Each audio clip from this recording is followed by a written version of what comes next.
नमस्कार, ए nursing classes में आप सबका स्वागत है। दोस्तों, उम्मीद है आप सब लोग अच्छे से होंगे। तो इस सेशन में हम लोग डिस्कशन करने वाले हैं about the cellular contents of blood. पिछले सेशन में हम ऑलरेडी डिस्कशन कर चुके हैं कि हमारा जो ब्लड होता है उसमें हमारा 55% होता है हमारा प्लाज्मा और 45% होता है हमारा सेलुलर कंटेंट। क्लियर? तो हम ऑलरेडी प्रीवियस सेशन में डिस्कशन कर चुके हैं अबाउट द प्लाज्मा। ओके, जो लोग भी वीडियो को देखे नहीं है वो प्लेलिस्ट में है वीडियो, आप लोग जाके उसमें देख सकते हैं। तो आज की सेशन में हम लोग डिस्कशन करेंगे ये जो हमारा 45% जो सेलुलर कंटेंट है ब्लड में, उसके रिगार्डिंग डिटेल्स में डिस्कशन करेंगे, जो कि आपकी एग्जाम के लिए बहुत ही इंपॉर्टेंट है और एग्जाम से क्वेश्चन आने का पॉसिबिलिटी बहुत ज़्यादा है। ठीक है, टॉपिक डिस्कशन करने के साथ साथ मैंने जैसे बताया था कि हम उससे रिगार्डिंग जो भी क्वेश्चन आ सकता है उससे रिलेटेड वो क्वेश्चंस को भी हम डिस्कशन करेंगे। तो वीडियो को एंड तक जरूर देखिए। अगर आप पहली बार चैनल को विजिट कर रहे हैं तो चैनल को सब्सक्राइब कर दीजिए और पास में जो बेल आइकन है उसको क्लिक करके ऑल नोटिफिकेशन को क्लिक कर दीजिए, ताकि वीडियो अपलोड होते ही आपके पास नोटिफिकेशन पहुंच जाएगा। ओके, चलिए आज का सेशन शुरू करते हैं। तो दोस्तों, ब्लड का ये जो सेलुलर कंटेंट होता है उसमें क्या क्या प्रेजेंट रहता है। फर्स्ट तो है हमारा आरबीसी, आप सबको पता है RBC, WBC and platelet. Okay, platelets, ठीक है। आरबीसी, डब्ल्यूबीसी एंड प्लेटलेट्स रहते हैं, जिसको कि हम आरबीसी को बोलते हैं एरिथ्रोसाइट्स, ठीक है। डब्ल्यूबीसी को बोलते हैं ल्यूकोसाइट एंड प्लेटलेट्स को बोलते हैं थ्रोम्बोसाइट, ठीक है। ये सब के बारे में हम लोग डिटेल्स में डिस्कशन करेंगे वन बाय वन। ओके, तो अभी फ़िलहाल के लिए देखते हैं ये जो आरबीसी, डब्ल्यूबीसी और प्लेटलेट्स, ये तीनों का जो फॉर्मेशन होता है, सिंथेसिस होता है, ये कहाँ पे सिंथेसिस होता है। These are synthesis in the bone marrow. Okay, कहाँ पे सिंथेसिस होता है? बोन मेरो में। क्लियर? बोन मेरो में सिंथेसिस होता है। बोन मेरो में कहाँ पे सिंथेसिस होता है? कहाँ से? बोन मेरो में हमारा है स्टेम सेल, ठीक है, स्टेम सेल। ओके, ये जो स्टेम सेल है, आप लोगों के मन में क्वेश्चन आ रहा होगा कि सर ये जो स्टेम सेल है ये क्या सिर्फ ये आरबीसी को जनरेट करता है या डब्ल्यूबीसी को जनरेट करता है, कौन सी सेल को जनरेट करता है?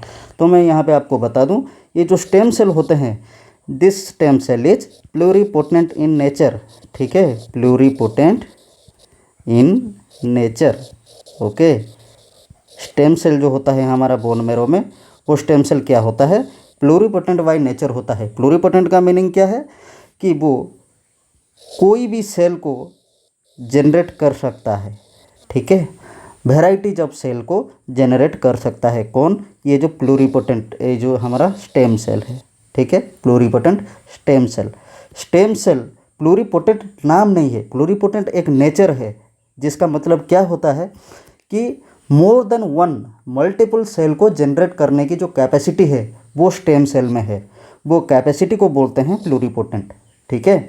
तो ये जो स्टेम सेल है, this stem cell is pluripotent by nature, जो कि हमारा आरबीसी को भी फॉर्मेशन कर सकता है, डब्ल्यूबीसी का भी फॉर्मेशन कर सकता है और प्लेटलेट्स का भी फॉर्मेशन कर सकता है।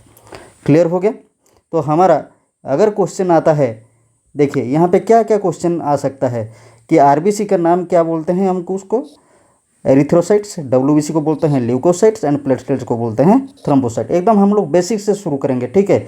ये वीडियो देखते वक्त आप लोग बिल्कुल भी ये मत समझना कि नहीं ये तो सब मेरे को पता है, क्यों देखना है। देखिए, अगर हम धीरे धीरे उसी चीज़ को रिपीटेडली पढ़ाई करेंगे, पढ़ाई एक ऐसा चीज़ है कि जितना बार हम उसको रिपीट करेंगे वो उतना ही ज़्यादा हमारे मेमोरी सेल में बैठ जाएगा जाके, ठीक है, हम लोग उसको अच्छे से याद कर सकते हैं। इसीलिए रिवीजन ज़रूरी है। भले ही आप लोग पहले से पढ़े हो, फिर भी मैं चाहता हूं कि आप आराम से वीडियो को एंड तक देखिए, ठीक है।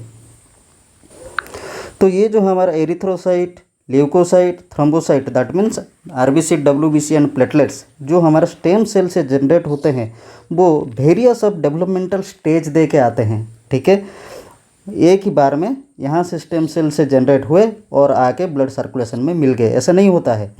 जैसे हम बच्चे से छोटे होते हैं, पहले पैदा होते हैं, फिर बच्चा कहलाते हैं, फिर धीरे धीरे एडोलेसेंट कहा जाता है, ऐसे स्टेज बाय स्टेज हम क्रॉस करके अडल्ट बनते हैं। ठीक उसी तरह जो भी ब्लड सेल से जनरेट होते हैं वो एक ही बार में स्टेम सेल से जनरेट होकर ब्लड सर्कुलेशन में नहीं आ जाते हैं, वो भी वेरियस ऑफ डेवलपमेंटल स्टेज के अकॉर्डिंग आते हैं। ठीक है, ये जो ब्लड का डेवलपमेंट का जो प्रोसेस है, ब्लड डेवलपमेंट का जो प्रोसेस है, blood developmental process, okay, blood developmental process, इसको हम क्या बोलते हैं?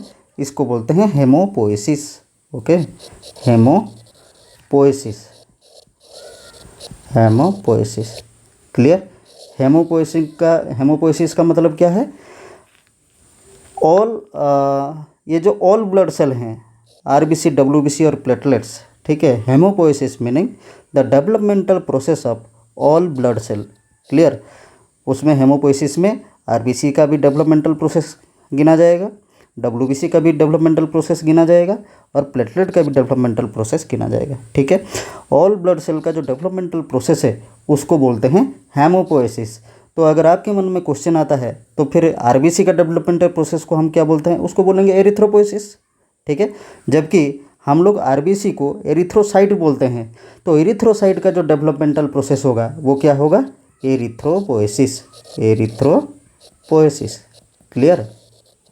ठीक उसी तरह डब्ल्यूबीसी का भी है, प्लेटलेट्स का भी दूसरा नाम है, ओके, जो कि हम उसी से रिलेटेड जब डिस्कशन करेंगे तब हम पढ़ेंगे। ओके, तो हेमोपोएसिस क्या हो जाता है? Haemopoiesis is the developmental process of all blood cell, clear. अगर ब्लड का डेवलपमेंटल प्रोसेस को हेमोपोएसिस कहा जाता है तो फिर ब्लड का जो डिस्ट्रक्शन प्रोसेस है उसको क्या कहा जाएगा? Blood destruction process, blood destruction process उसको क्या कहा जाएगा? उसको कहा जाएगा हेमोलाइसिस। ठीक है, हेमोलाइसिस, क्लियर हो गया। ब्लड का जो डेवलपमेंटल प्रोसेस है हम उसको बोलेंगे हेमोपोएसिस, और जो ब्लड का डिस्ट्रक्शन प्रोसेस है हम उसको बोलेंगे हेमोलाइसिस, क्लियर हो गया। अब हम देखेंगे कि ब्लड कहाँ कहाँ पे जनरेट हो सकता है, दैट मीन्स ब्लड का जेनरेशन साइट। ये जो हमारा स्टेम सेल है वो कहाँ पे रहता है? देखिए, मेनली ब्लड हमारा long bone, irregular bone, okay, flat bone, ऐसे में फॉर्मेशन होता है। कहाँ कहाँ पे? Long bone, irregular bone, flat bone, ठीक है, ये सब जगह में हमारा क्या होता है? स्टेम सेल प्रेजेंट होता है, और उसी स्टेम सेल से ये जो आरबीसी, डब्ल्यूबीसी और प्लेटलेट्स का सिंथेसिस होता है, जेनरेशन होता है। ठीक है, तो ये जो long bone, irregular bone, flat bone, ये सब का कौन कौन सा एग्जाम्पल है, हम एग्जाम्पल के साथ उसको समझेंगे। कहाँ कहाँ पे कौन कौन सी बोन को, कौन कौन सी हड्डियों को long bone, irregular bone, flat bone कहा जाता है? देखिए, जो main site of blood generation है, ठीक है, ब्लड सेल का जो जनरेटिंग साइट है, मेन साइट्स आर द स्टेर्नम,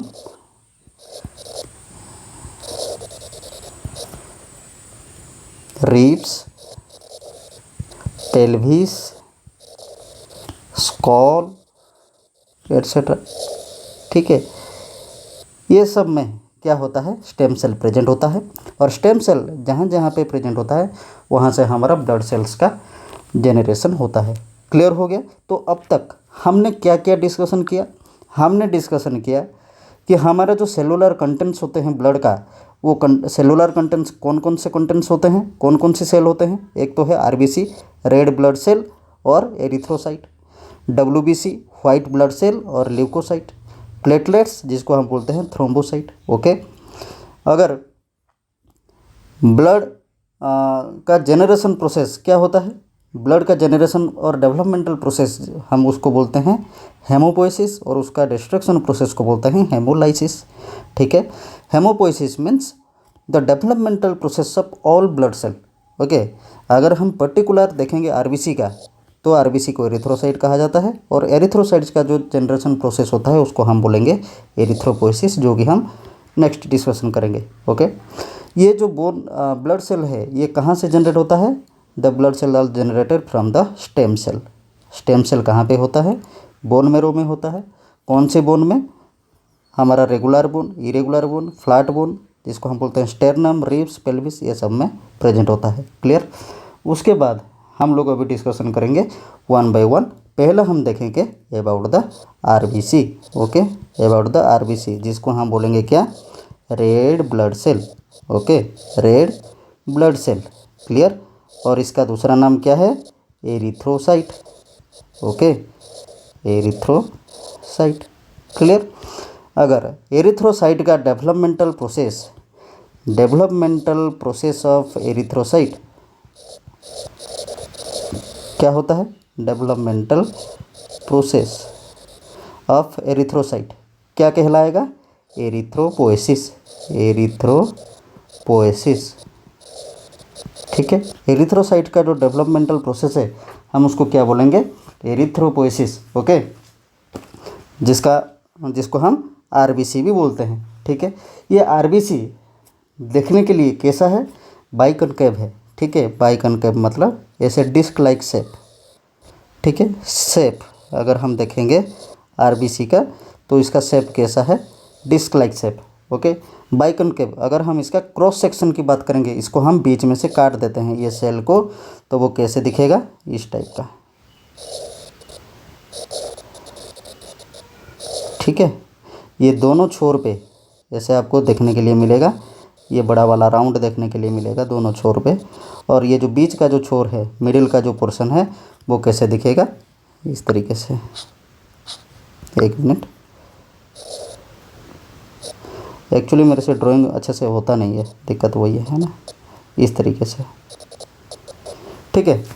ये राउंड शेप है। ओके, ये एक सेल का, एक आरबीसी को हम क्रॉस सेक्शन कर दिया, दैट मीन्स दो हिस्सों में बांट दिए।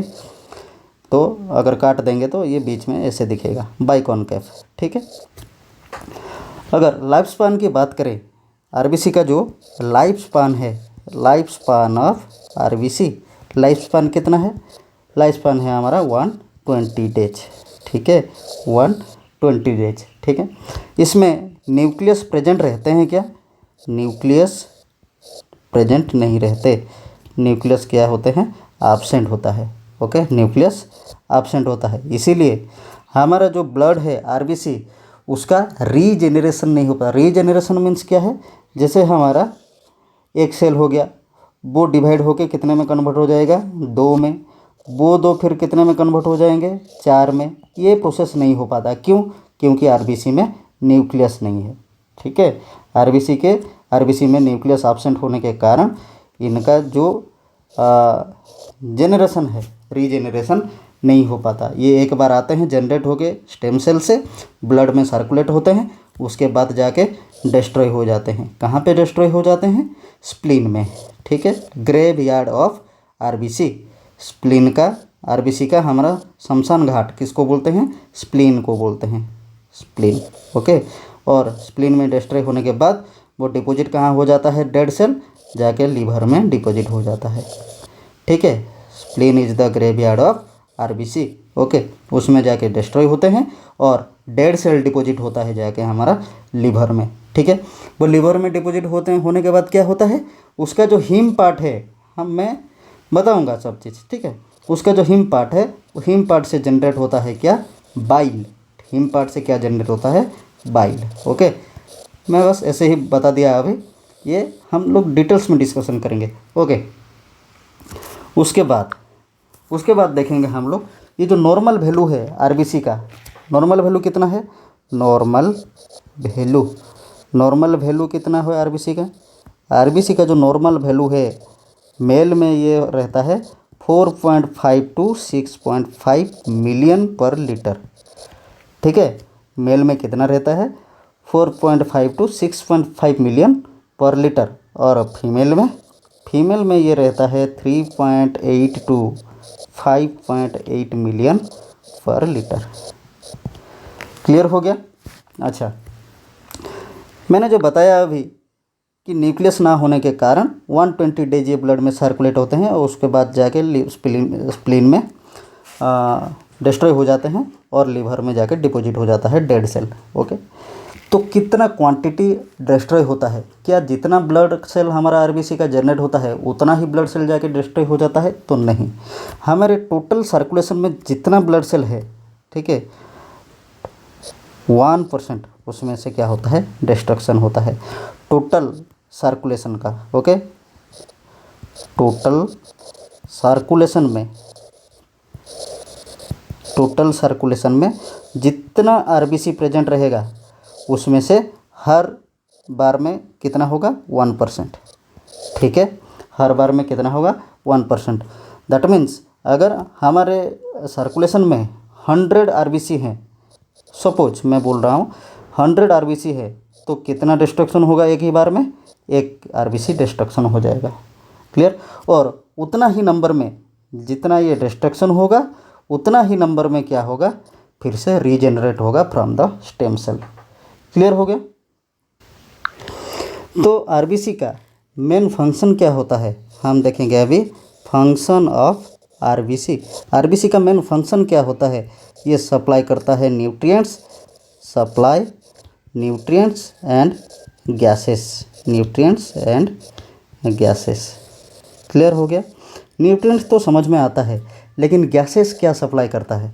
ठीक है, गैसेस में आता है हमारा क्या, ऑक्सीजन।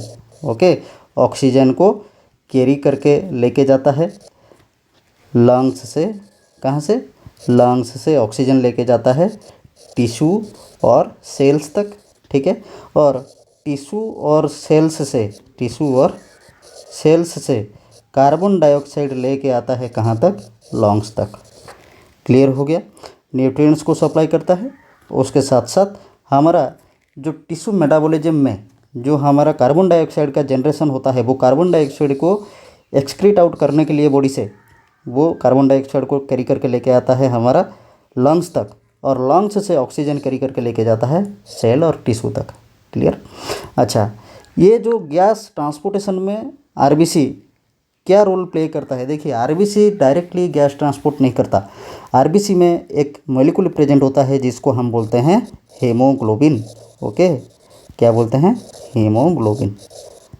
क्लियर, जिसको हम HB बोल के, इसका वो सांकेतिक चिन्ह है, ठीक है, सिंबल है HB, हीमोग्लोबिन। ओके,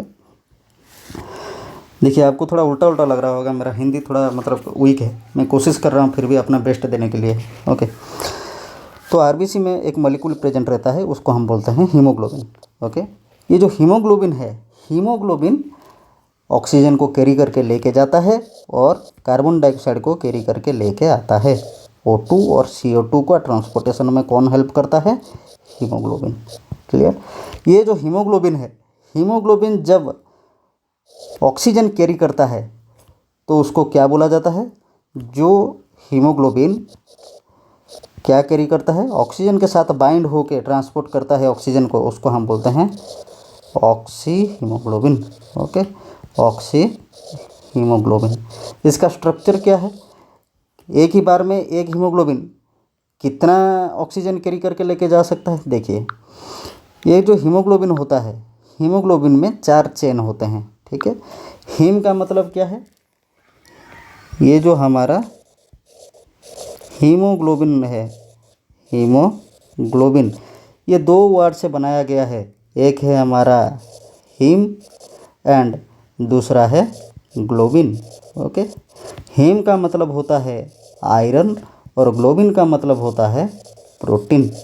ठीक है, तो इससे क्या समझ में आता है, ये जो हीमोग्लोबिन का मॉलिक्यूल है, एक हीमोग्लोबिन का मॉलिक्यूल आयरन और प्रोटीन के साथ मिलके बना हुआ होता है। ठीक है, haemoglobin is a molecule composed of iron and protein.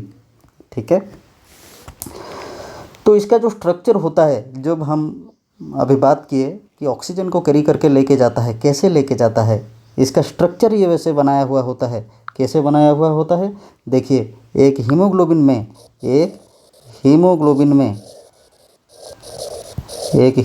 में 4 चेन होते हैं। ये चेन किस टाइप का चेन होते हैं, 2 होते हैं हमारा अल्फा चेन एंड 2 होते हैं बीटा चेन। ओके, 2 होते हैं हमारा अल्फा चेन, ये हो गया हमारा अल्फा चेन, 2 हो गया, और ये हो गया हमारा beta chain. Okay, beta chain. Clear. तो इसमें हमको क्या समझ में आया कि हमारा जो हीमोग्लोबिन है उसमें 4 चेन होते हैं, 2 होते हैं हमारा अल्फ़ा चेन और 2 होते हैं बीटा चेन। अच्छा, ये जो चेन है, ये चेन किस चीज़ से बनाया हुआ होता है? ये बनाया हुआ होता है ग्लोबिन से। तो हम इसको बोल सकते हैं ग्लोबिन का 4 चेन प्रेजेंट रहते हैं एक हीमोग्लोबिन में, जिसको कि 2 ग्लोबिन चेन को बोला जाता है अल्फ़ा चेन और 2 ग्लोबिन चेन को बोला जाता है बीटा चेन। क्लियर। हर एक ग्लोबिन चेन, दैट मीन्स हर एक चेन किसके साथ बाइंड होता है? एक आयरन के साथ। ठीक है, एक आयरन मॉलिक्यूल के साथ। ओके, और हर एक आयरन मॉलिक्यूल क्या कैरी करता है? एक ऑक्सीजन कैरी करता है। क्लियर। दैट मीन्स यहाँ से हमको क्या समझ में आया कि जो हीमोग्लोबिन में 4 चेन होते हैं, 4 चेन क्या कैरी करते हैं? 4 चेन कैरी करते हैं हमारा 4 आयरन एटम। ठीक है, 4 चेन क्या कैरी करते हैं? 4 आयरन एटम कैरी करते हैं, और हर एक आयरन एटम एक oxygen, that means 4 iron atom 4 oxygen molecule carry करते हैं। तो इसका मतलब हमको क्या समझ में आया कि एक हीमोग्लोबिन का एटम 4 ऑक्सीजन मॉलिक्यूल कैरी करके चलता है। क्लियर। एक हीमोग्लोबिन का एटम 4 ऑक्सीजन मॉलिक्यूल को कैरी करके चलता है। देखिए, इसमें और एक बात जानने की बात है जो हम कल डिस्कशन किए थे प्रीवियस सेशन में, कि हमारा जो प्लाज्मा है, प्लाज्मा भी हमारा ऑक्सीजन ट्रांसपोर्ट करता है। ठीक है, plasma also carries oxygen, but कितना कैरी करता है? Only 2% of the total need of the body, of the total need of the body, need of body. Clear. Body का जितना रिक्वायरमेंट होता है प्लाज्मा, उसमें से बस 2% ऑक्सीजन कैरी करके चलता है। बाकी 98%, रिमेनिंग 98% ऑक्सीजन जो कि बॉडी का नीड है, वो किसके थ्रू ट्रांसपोर्ट होता है? दैट 98% ट्रांसपोर्टेड थ्रू द हमारा हीमोग्लोबिन। ओके, हीमोग्लोबिन के साथ। और इस टाइप का जो हीमोग्लोबिन जिसके 4 चेन होते हैं, वो 4 चेन 4 आयरन मॉलिक्यूल कैरी करते हैं, और वो आयरन आइटम क्या करते हैं? 4 ऑक्सीजन कैरी करके चलते हैं। दैट मीन्स एक हीमोग्लोबिन 4 ऑक्सीजन मॉलिक्यूल को कैरी करके चलता है। उसी टाइप का हीमोग्लोबिन को क्या बोलते हैं हम लोग? Oxy haemoglobin. Oxy haemoglobin, oxy haemoglobin. Clear. तो ये था हमारा all about the RBC. Okay, cellular content में हम लोग आरबीसी का डिस्कशन किए। उसके साथ साथ क्वेश्चन क्या क्या आने वाले हैं उसको थोड़ा सा रिकॉल कर देते हैं। नेक्स्ट क्लास में हम लोग डिस्कशन करेंगे about the WBC and platelet. Okay, तो रिकॉल करते हैं जल्दी जल्दी से।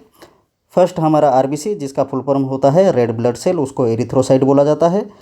देन होता है हमारा डब्ल्यूबीसी, जिसका फुल फॉर्म है वाइट ब्लड सेल, उसको ल्यूकोसाइट बोला जाता है। एंड प्लेटलेट, जिसको हम थ्रोम्बोसाइट बोलते हैं। ओके, अगर हम डेवलपमेंटल प्रोसेस की बात करें तो ऑल ब्लड सेल का डेवलपमेंटल प्रोसेस जिसको है बोलते हैं हम हेमोपोइसिस, और ब्लड सेल का जो डिस्ट्रक्शन प्रोसेस है इसको हम बोलते हैं हेमोलाइसिस। ओके, ये जो ब्लड सेल्स हैं कहाँ पे जनरेट होते हैं? ये जनरेट होते हैं स्टेम सेल से, जो कि हमारा बोन मेरो में प्रेजेंट रहता है। और ये स्टेम सेल का नेचर कैसा है? Pluripotent by nature. अगर हम एग्जाम्पल की बात करें कौन कौन सी साइट में ब्लड सेल का जनरेशन हो सकता है, तो वो है हमारा sternum, ribs, pelvis, okay, skulls etcetera.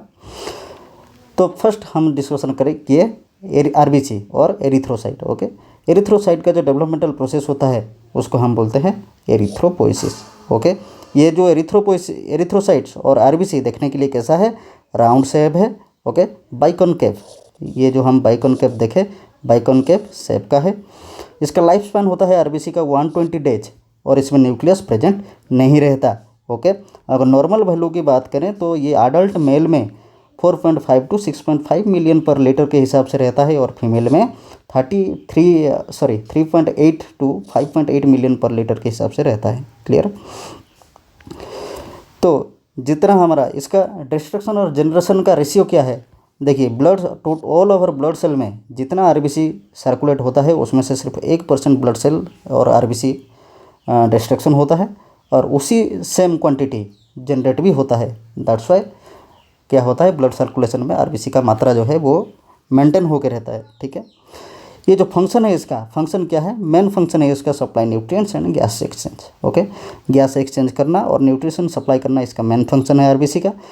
Nutrients supply supplement तो हमको समझ में आ गया, लेकिन गैस एक्सचेंज में क्या करता है, ये ऑक्सीजन को कैरी करके चलता है, लंग से ऑक्सीजन कैरी करके सेल टिश्यू तक पहुंचाता है और सेल टिश्यू का मेटाबॉलिज्म से जो कार्बन डाइऑक्साइड का जनरेट होता है वो कार्बन डाइऑक्साइड को कैरी करके लंग्स तक पहुंचाता है ताकि सांस के थ्रू ये एक्सक्रीट आउट हो सके। ओके, तो ये जो आरबीसी डायरेक्ट ऑक्सीजन कैरी करके चलता है क्या, नहीं, इसका जो पार्ट है एक हीमोग्लोबिन हमारा दो चेन से बनाया हुआ आता है, एक होता है आयरन और एक होता है ग्लोबिन। हीम का मतलब होता है आयरन और ग्लोबिन का मतलब होता है प्रोटीन। तो आयरन और प्रोटीन के मिलावट में ये हीमोग्लोबिन का जनरेशन होता है। ओके, हीमोग्लोबिन बनाया हुआ होता है। उसके साथ साथ क्या करता है, वो हीमोग्लोबिन में हमारा 4 चेन प्रेजेंट रहते हैं, 4 ग्लोबिन चेन, जो कि हम प्रोटीन चेन भी बोल सकते हैं। ओके, 4 ग्लोबिन चेन क्या करते हैं, 4 आयरन एटम को कैरी करते हैं और हर एक आयरन एटम एक ऑक्सीजन मोलिक्यूल को कैरी करके चलता है। ठीक है, इसीलिए एक हीमोग्लोबिन हमारा 4 ऑक्सीजन मोलिक्यूल को कैरी करके चलता है। क्लियर हो गया। तो ये था हमारा all about the RBC. Next class में हम लोग डिस्कशन करेंगे about the WBC and platelets. Okay, तो दोस्तों आज के लिए इतना ही, फिर मुलाकात होगा और एक नया और इम्पोर्टेंट क्लास के साथ और एक इम्पोर्टेंट टॉपिक के साथ। Till then take care, bye bye.